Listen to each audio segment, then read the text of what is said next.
अनाया 18 साल की एक शांत सी लड़की थी। उनके पास की कॉलोनी में एक पुराना बड़ा सा घर बिका था, तो उस घर की चीजों की एक सेकंड हैंड सेल लगी थी। वह अपनी मां सुजाता के साथ उस सेल में गई और वहां उसकी नजर एक खिलौने पर गई, एक सुंदर सी गोल्डी डॉल पर। उसकी नीली आंखें शीशे जैसी चमकदार थीं और चेहरे पर बड़ी सी मुस्कुराहट थी। उसके दोनों कान प्यारे से खरगोश जैसे थे और उसका फर बहुत ही सुंदर सुनहरे रंग का था। पुराना होने के बावजूद भी अनाया को उस गोल्डी डॉल से एक अजीब सा लगाव महसूस हुआ। साथ ही उसे पता था कि अगर वह यह गोल्डी डॉल अपनी दोस्तों को दिखाएगी तो सब बहुत ज्यादा एक्साइटेड हो जाएंगी और वह भी पॉपुलर बन जाएगी। काफी जिद करने के बाद उसकी मां सुजाता ने उसके लिए वह डॉल खरीद ली। घर लौटने पर अनाया ने गोल्डी डॉल को अपने कमरे की शेल्फ पर रख दिया और अपना होमवर्क करने लगी। लेकिन जब भी उसकी नजर उस गोल्डी डॉल पर पड़ती, उसे लगता कि वह मुस्कुराते हुए उसे अपने पास बुला रही है। अनाया ने अपना होमवर्क छोड़कर डॉल उठाई और खेलने लगी। इतने में उसकी मां ने उसे नीचे बुलाया। जैसे ही अनाया ने डॉल को वापस शेल्फ पर रखा और वह वहां से हटी, एक भारी धातु की ट्रॉफी सबसे ऊपर वाली शेल्फ से ठीक वहीं गिरी जहां वह खड़ी थी। और अगर वह वहां से नहीं हटी होती तो वह सीधे उसके सिर पर गिरती, जिसकी वजह से उसका सिर भी फट सकता था। अनाया घबरा गई, लेकिन मम्मी की डांट से बचने के लिए ट्रॉफी वापस रखकर नीचे चली गई। अजीब घटनाएं अगले कुछ दिनों में अजीब सी घटनाएं होने लगीं। जब भी अनाया गोल्डी डॉल से खेलती, घर में चीजें अपने आप गिरकर टूट जाती। कभी घर का बल्ब अचानक फट जाता तो कभी घर की ग्लास विंडोज में क्रैक आ जाते। यह सब अब बहुत ही फ्रीक्वेंटली होने लगा था। अनाया को अब यह भी लगने लगा था कि जैसे जैसे दिन बीतते जा रहे हैं, उस गोल्डी डॉल की स्माइल अपने आप थोड़ी थोड़ी और बड़ी होती जा रही है। अनाया ने सारी बातें अपने पापा राजीव को बताईं। राजीव ने इन सब बातों को नन्ही सी अनाया का वहम समझा, लेकिन फिर भी उसका दिल रखने के लिए उन्होंने उसकी बात मान ली। उन्होंने वह गोल्डी डॉल उससे लेकर अपने पास रख ली और वादा किया कि वह कल उसे एक डंप यार्ड में फेंक आएंगे और उसके लिए ढेर सारे नए खिलौने भी ले आएंगे। देर रात की चीख उस रात जब अनाया सो रही थी तो अचानक एक बहुत बड़ा धमाका हुआ और फिर उसे अपने पापा की चीख सुनाई दी। अनाया की जब आंख खुली तो उसने देखा कि वह गोल्डी डॉल उसके चेहरे के बिल्कुल पास पड़ी थी और मुस्कुराते हुए उसे ही देख रही थी। अनाया ने उस गोल्डी डॉल को नीचे फेंका और भागती हुई कमरे से बाहर गई। उसने देखा कि उसके पापा सीढ़ियों से नीचे गिरे पड़े हैं और उन्हें बहुत चोट आई है। उसकी मां तुरंत उसके पापा को अस्पताल लेकर गई और उन्होंने अनाया को घर में ही रहने को कहा। अनाया बहुत डरी सहमी ड्राइंग रूम में ही बैठ गई। अपने कमरे में उस गोल्डी डॉल के पास जाने की हिम्मत नहीं थी। कुछ ही पलों में सोफे पर लेटे लेटे उसकी आंख लग गई। डॉल की वापसी सुबह उसकी मां ने उसे उठाया तो उसने देखा कि वह डॉल अभी भी उसी सोफे पर है।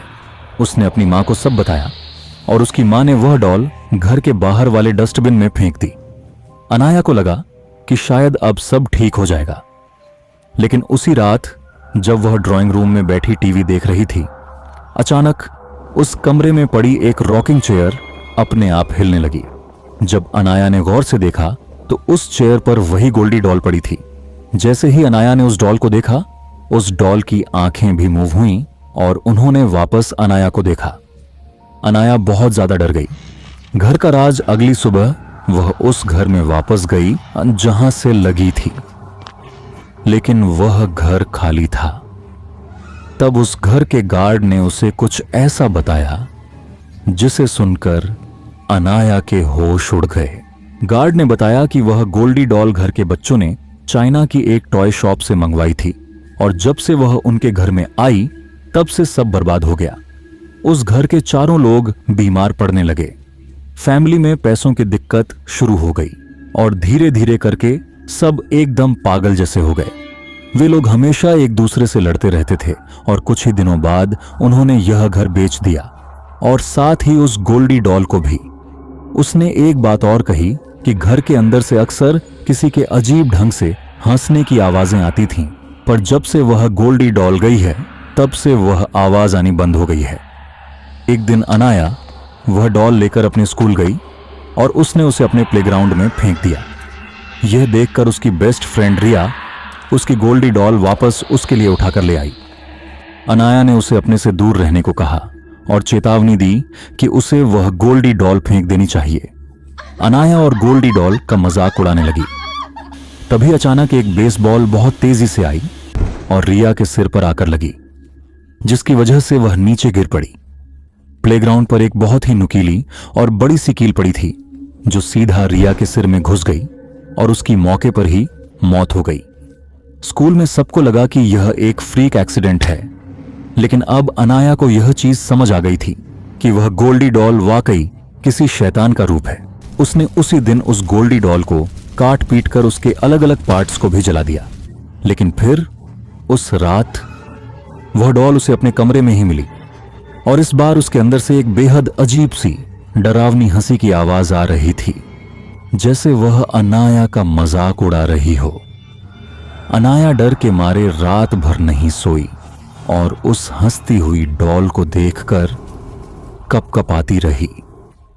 अगली सुबह उसके पूरे शरीर पर किसी के दांतों के निशान थे।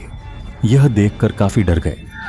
जब अनाया ने अपने साथ हो रही सारी चीजें अपने मॉम डैड को बताईं, तो उन्होंने तुरंत एक पंडित को बुलाया। उस पंडित ने जब उस गोल्डी डॉल को देखा तो उसने देखते ही उनसे कहा कि यह डॉल कोई आम खिलौना नहीं है, बल्कि एक बहुत ईविल एंटिटी है।